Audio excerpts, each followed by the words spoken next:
What is up guys, क्या हाल है। मेरा नाम है तुषार, आप देख रहे हैं टेक फ्रिक्शन। गाइज बहुत दिनों से ना कोई भी टेक वीडियो नहीं आई थी, तो आज ऐसा करते हैं, पूजा पाठ करके हवन वगैरह करके एक नई वीडियो लेकर आते हैं।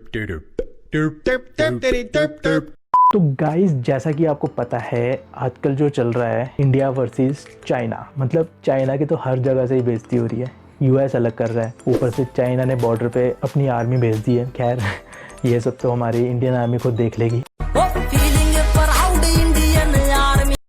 हम बात करते हैं चाइनीज़ कंपनीज ऑफ स्मार्टफोन। जी हाँ, जितने भी ये चाइनीज़ ब्रांड के फ़ोन्स हैं, चाहे वो शाओमी हो, रियलमी हो, ओप्पो हो, वीवो हो, वन प्लस हो, और है कोई, तो क्या ये वर्थ है या फिर व्यर्थ है?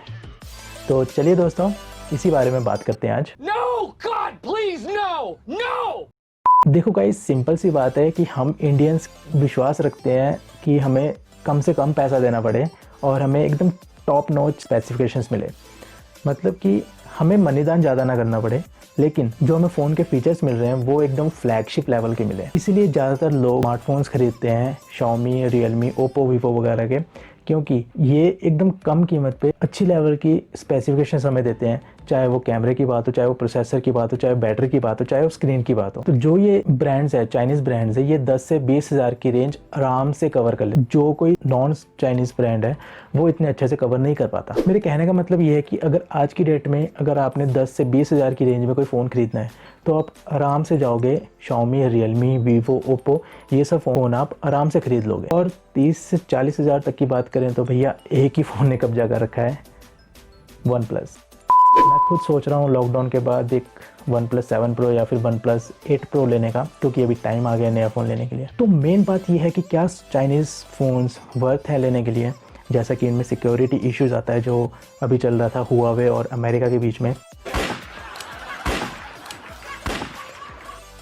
जो सिक्योरिटी इशू था, तो क्या हम ले सकते हैं? देखो भाई, सबसे बड़ी बात है, जो चाइनीज़ ब्रांड्स हैं ना, उनके कुछ मैन्युफैक्चरिंग प्लांट हमारे इंडिया में भी हैं। लेट्स से कि आप एक 10 हज़ार का फ़ोन लेते हो, तो जो 10 हज़ार फ़ोन का 95% है ना, वो हमारे इंडिया में ही रहता है। बाकी 5% चाइना को जाएगा, जो उनकी ओरिजिनल कंपनी है, वहाँ पे हेडक्वार्टर है, उनको जाएगा। बाकी 95% हमारे इंडिया में ही रहेगा, क्योंकि जो हमारे इंडिया में जो प्लांट खोले हैं इन्होंने, उसमें भी हमारे इंडियंस ही काम कर रहे हैं। हमारे इंडियंस को उन्होंने एम्प्लॉय करा है, तो उनका जो रोज़गार चल रहा है वो इन्हीं वजह से चल रहा है। तो गाइज़ बात करें शाओमी की, तो शाओमी ने ही कम से कम 5 से 6 प्लांट हमारे इंडिया में लगा रखे हैं, और उन्होंने कम से कम 15 से 20 हज़ार लोगों को, भारतीय लोगों को, अपने इन प्लांट्स में एम्प्लॉय किया हुआ है। तो जितना भी रोज़गार मिल रहा है हमारे भारतीयों को, वो सब इन्हीं चाइनीज़ फ़ोन्स की वजह से ही मिल रहा है। तो येस, दीज आर लोगों में बोल गया।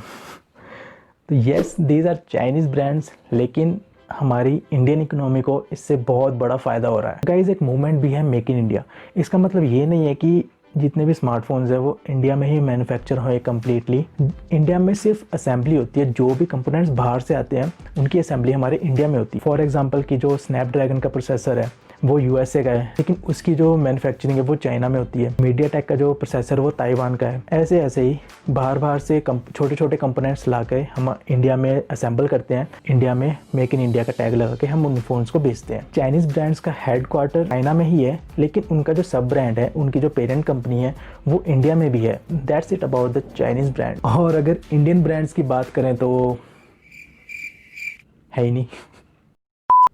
गाइस जितने भी फ़ोन थे, माइक्रोमैक्स, लावा, कार्बन, इंटेक्स, जोलो, ये पहले हुआ करते थे, अब नहीं, क्योंकि वो सिर्फ चाइनीज़ फ़ोन में अपना ब्रांड का ठप्पा लगा के अपने फ़ोन को इंडियन मार्केट में बेचते थे। ना कोई क्वालिटी थी, ना कोई अच्छी सर्विस थी। खैर इसके बारे में हम एक अलग वीडियो में बात करेंगे, इंडियन फ़ोन्स के बारे में। एक फ़ोन आया था फ्रीडम 251,